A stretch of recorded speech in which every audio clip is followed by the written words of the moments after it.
Pemirsa, akibat ketakutan dihentikan petugas, sopir truk odol nekat kabur dan nyaris menabrak petugas Polres Oku. Tangkap aja, tidak apa-apa, uangnya, lama ini, berarti. Kak, perintah kalau motor, mobil depan. Berarti kamu. Apa kamu berarti? Ya, Pak, pinjam dulu, Pak.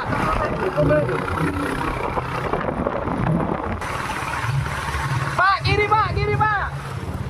Inilah aksi kejar-kejaran antara petugas Satlantas Polres Oku terhadap kendaraan overdimensi overload atau odol yang nekat kabur saat hendak dihentikan petugas. Parahnya sang sopir nyaris menabrak petugas. Dalam video terlihat kendaraan jenis Fuso dengan nomor polisi BE9137AT tak mengindahkan himbauan petugas untuk berhenti. Sang sopir malah tancap gas dan tak helak petugas harus kejar mengejar di kawasan jalan lintas Sumatera hingga beberapa kilometer. Mobil berhasil dihentikan paksa dengan dicepit kendaraan lain. Kasat Lantas Polres Ogan Komering Ulu, AKP Dwi Karti Astuti, membenarkan kejadian tersebut. Dirinya mengungkapkan petugas yang melakukan pengejaran awalnya menghentikan secara prosedur lantaran muatan terlihat lebih atau overloading. Namun kendaraan tersebut malah tancap gas. Melihat itu, gelagat kecurigaan petugas terus melakukan pengejaran.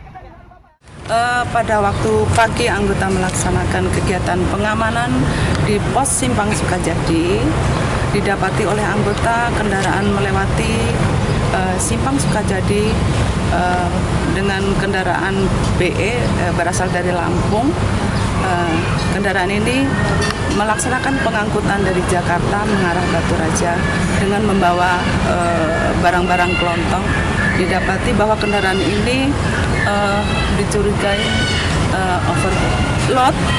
Kemudian dilaksanakan penyetopan oleh anggota, terjadi kejar-mengejar sehingga viral.